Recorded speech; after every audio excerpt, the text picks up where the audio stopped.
Dans ce tableau, j'ai une mise en forme conditionnelle.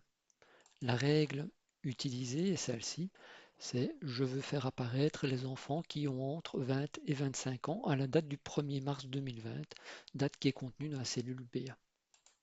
Si pour ce même tableau, je veux aussi faire apparaître les enfants qui ont entre 5 et 10 ans, j'ai plusieurs possibilités.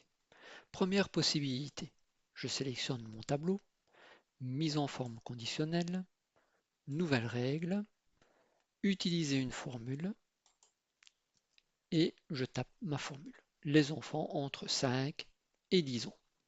Le format, celui-ci, je double-clique sur OK et j'ai maintenant les enfants qui ont entre 5 et 10 ans au 1er mars 2020. J'ai une autre manière de faire.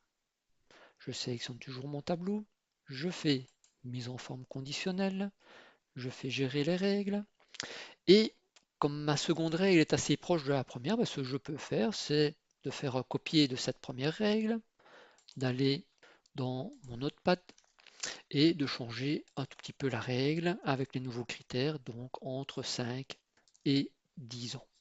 Je recopie cette règle et ici dans mon gestionnaire, je mets nouvelle règle, utiliser la formule, je mets ma nouvelle règle, mon format, je clique sur OK et j'ai aussi les enfants qui ont entre 5 et 10 ans. C'est une autre manière de faire qui est assez identique de la première. Maintenant, j'ai une troisième possibilité. C'est d'aller sur mise en forme conditionnelle, toujours gérer les règles, de sélectionner ma première règle puisque elle est presque identique à la seconde que je veux inventer, donc je vais la sélectionner. J'appuie sur dupliquer la règle et là, quand la règle est dupliquée, je la sélectionne avec un double clic, je la modifie.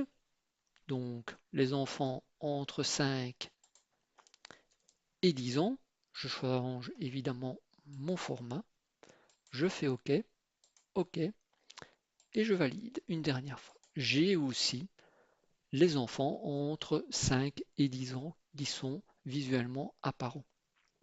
Voilà, trois possibilités pour le même résultat.